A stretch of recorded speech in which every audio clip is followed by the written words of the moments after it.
Chung đá vô lăng trong đá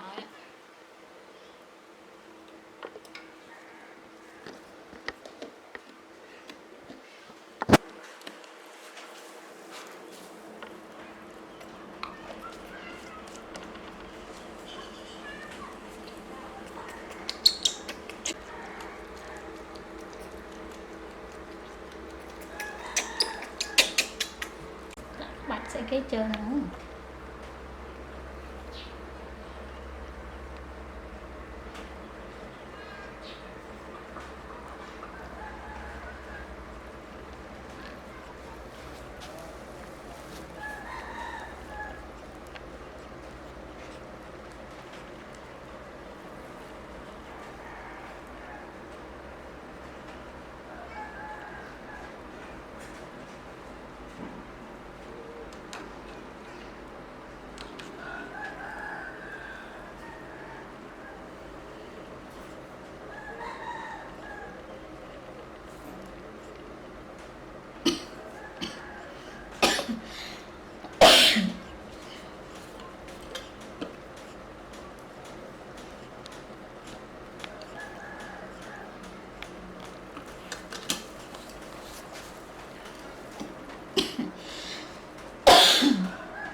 Này, không ai lên phê.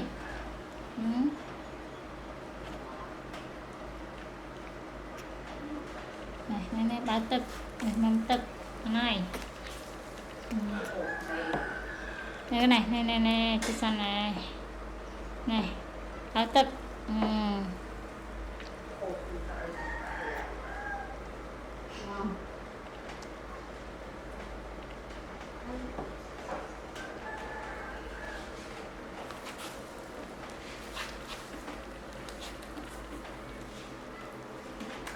Ăn sáng nó giặt tủ bút á.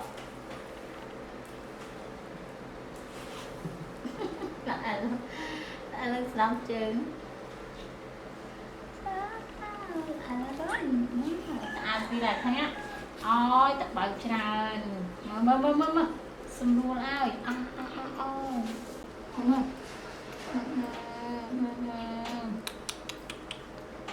Chê. Mơ mạng xâm luôn lại cái này.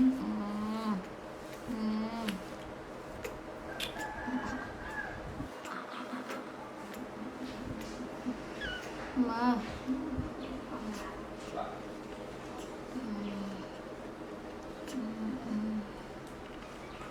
Bài tràn phê.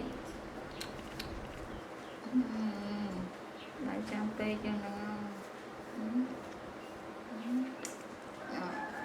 hơi trên mặt đọc cổ hơi nè.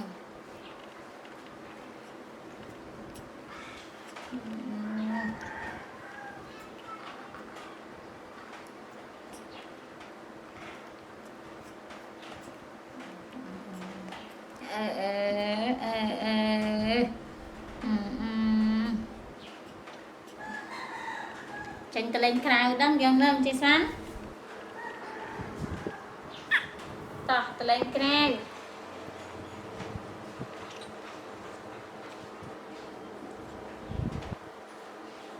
dương tranh đa lên cái này đang dương good đó ta lên cái này á ta lên cái này mới tốt ta đang dương tới ấy ta lên cái này ta lên cái này trên ta mơ cây mơ ai khác tỏ chưa cảm ơn